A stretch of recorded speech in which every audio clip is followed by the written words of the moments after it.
മഴ തോരും മുമ്പേല് അമ്മയെയും മകളെയും ഒന്നിപ്പിച്ച് മനു.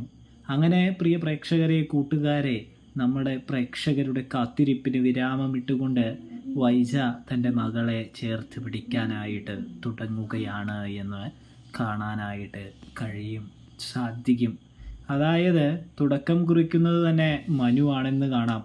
വൈജാൻറ്റി ഇനിയും സത്യം അറിഞ്ഞില്ലെങ്കിൽ വൈജാൻറ്റി വലിയൊരു വെട്ടിലേക്കാണ് പോകാനായിട്ട് പോകുന്നത് അച്ഛ എന്ന് പറഞ്ഞുകൊണ്ട് തന്നെ ഗംഗേട്ടനുള്ളപ്പോൾ തന്നെ മനു സംസാരിക്കുന്നുണ്ട്.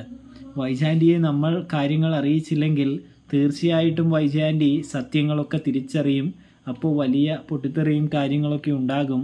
അത് ഉണ്ടാകാതിരിക്കണമെങ്കിൽ തീർച്ചയായിട്ടും നമ്മളിപ്പോൾ മുൻകൈയെടുത്തേ മതിയാവുകയുള്ളൂ എന്ന് പറയുന്നത് കാണാനായിട്ട് കഴിയും.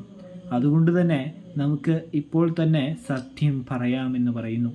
അതുകൊണ്ട് നമുക്ക് നഷ്ടമൊന്നും ഉണ്ടാകാൻ പോകുന്നില്ല.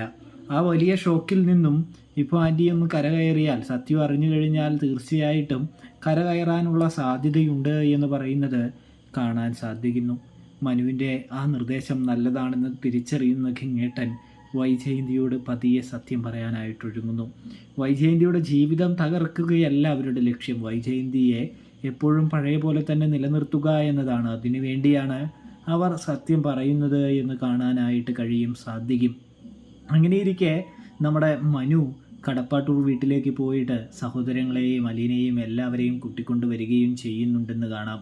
അങ്ങനെ ഗംഗേട്ടനാണെങ്കിൽ വൈജയന്തിയുടെ അടുത്ത് അപ്പോഴേക്കും സത്യങ്ങളെല്ലാം പറയുന്നുണ്ട്. മകളെ കണ്ടതും അമ്മ ഓടിച്ചെന്ന് കെട്ടിപ്പിടിക്കുന്നൊരു കാഴ്ച, മുഹൂർത്തം മക്കളുടെ മുമ്പിൽ വെച്ച് വൈജയന്തി അലീനയെ കെട്ടിപ്പിടിക്കുന്നത് കാണുമ്പോൾ നമ്മുടെ